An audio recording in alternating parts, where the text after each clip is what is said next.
This is a 2019 TBR7.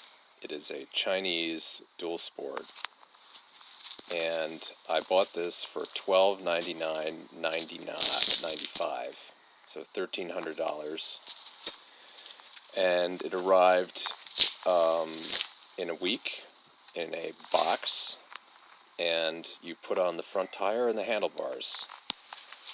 It is a 229cc single-cylinder carbureted engine, and it has LED turn signal lights, and comes with a battery and tires. And this is my video going over some things that I did before I even started the bike. Alrighty, so let's get started. It comes with a chain guard. It's kind of nice. Keeps passenger feet out of the chain. Chain tension seems a little bit tight, but I'm going to ride it a little bit and see if it stretches out just on a normal run. This is a cool feature. So basically there is a cover for the ignition switch, and the keys actually come in the ignition. And so when you get it, the keys are in the ignition. 2 keys, and you have to use this kind of magnet that's on the back of the key to unlock that. And you have to point the key down. It will not work if you haven't pointed up.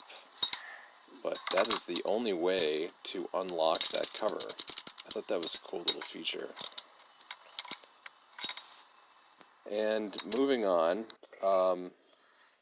it does have full VIN plate and also your emissions label.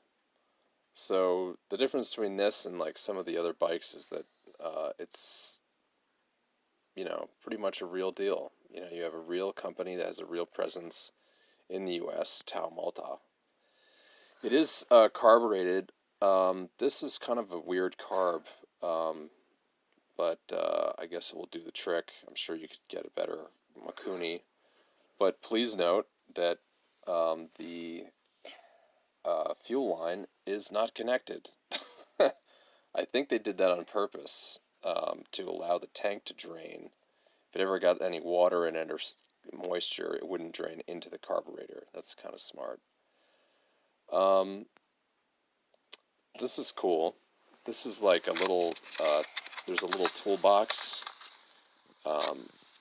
on the back of the bike, and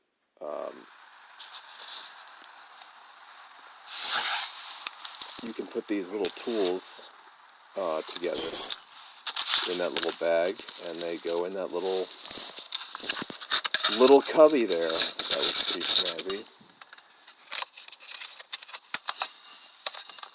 And use the key to lock that, just to keep it from moving around.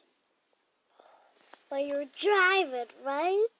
This is the inside of the gas tank, and you can see that there's a little bit of water down there. So, and you're probably frightened by the rust, but I am not, because what I had before this was a 1979. And then why does that bump?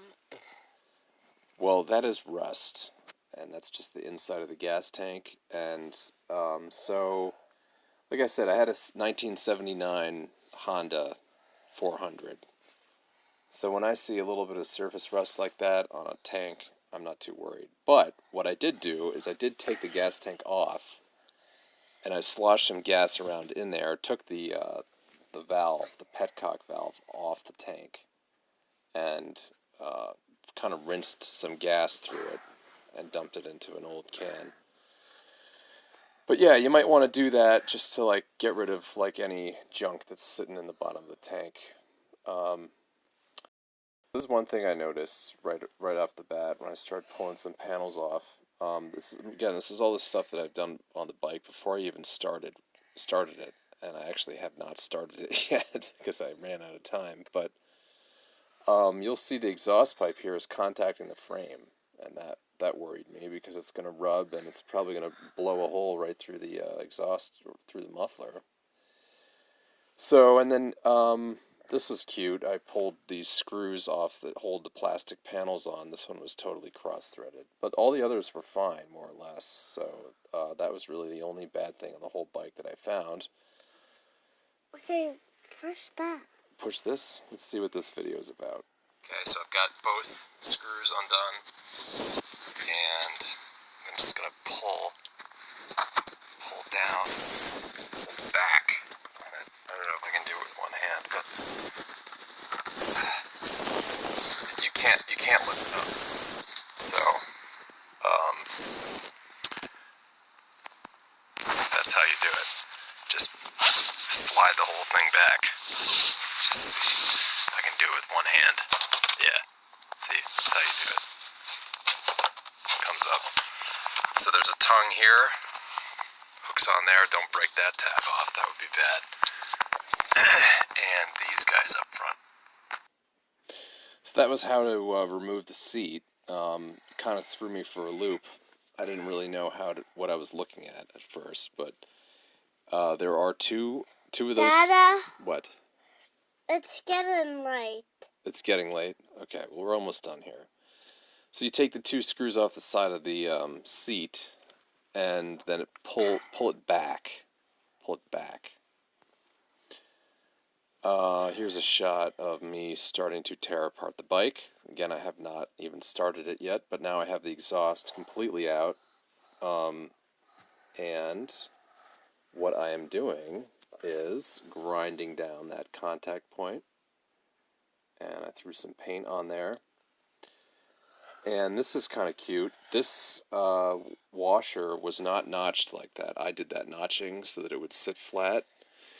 And that, in combination with these washers there, on the other side of that bushing, allowed the exhaust pipe to sit back far enough away from the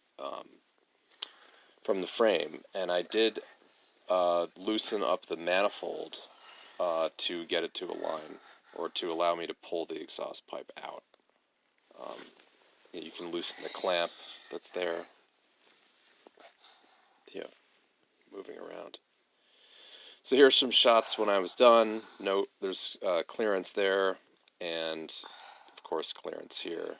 And you can actually see there where it had contacted pretty hard on that exhaust pipe. I don't know how long it would last. Who knows? Maybe it would have been fine. These are things that I'm just want to get a feel for what the bike is all about. Let's see what this video is. You want to loosen up the manifold up front. TBR7, 2018. Basically, right here, there was a contact point. Not anymore, but you can see where the contact was. And I haven't even started this bike yet, but I'm just going over it, just checking everything out, making sure it's up to snuff. That obviously would put some pressure, probably squeak, maybe blow a hole in the middle of the thing, who knows. But there's no contact here now either.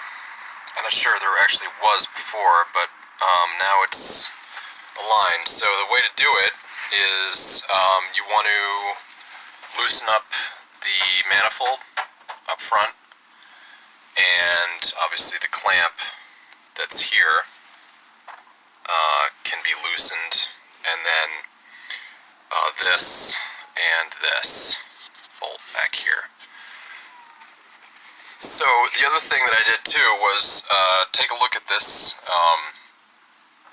this washer here. Now I notched it so that it can sit flat, but it's still I had to put some spacer washers behind there, just because it was pulling it in too far. And at least now that bushing is working correctly.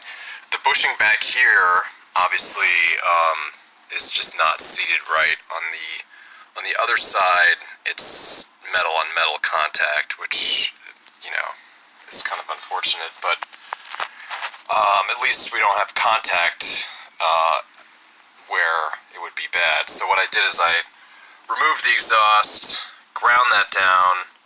I'm going to throw a little bit more paint back on there just to keep it from rusting, but I'm not too worried about it. And yeah, now we're going back together. Alrighty, like I was saying, this thing has emissions. It's full 50 state emissions, which means it's California emissions. This, I guess, is like an air injection device. So it's on the exhaust pipe, and it's I guess it's pulling air through this little canister here. I did put this little elbow. I had this little elbow lying around. It's from my motorboat, actually. So I put that there just to keep like water from getting into that canister. And then in the next photo you can see how this is from the other side, but here the pipe is laying where it should be in that frame. And it's away from the top of the motor, which is good. The battery that comes with it, comes with battery acid, did a full trickle charge on it, and it's just kind of like a rough test with a test light, and looks good. And the harnesses, I kind of like rerouted the harnesses. It looks like these thin wires are the only wires that are used for accessory. I think that's really the only fuse on the entire bike. That one. The other two. Hey, Dad, I see the wall. I see those. What? The batteries. The batteries. I also glued that fuse to the plastic behind the battery, just with some RTV. It could easily be pulled off if you. I know it. If you needed to replace the fuse, but yeah, that green wire originally was attached to the bottom left of the starter or the engine cover, and I put it back onto the battery. I mean, if I'm going to have that secondary red wire, I'm going to do the green one too. I didn't like how they kind of pulled away from the wiring harness to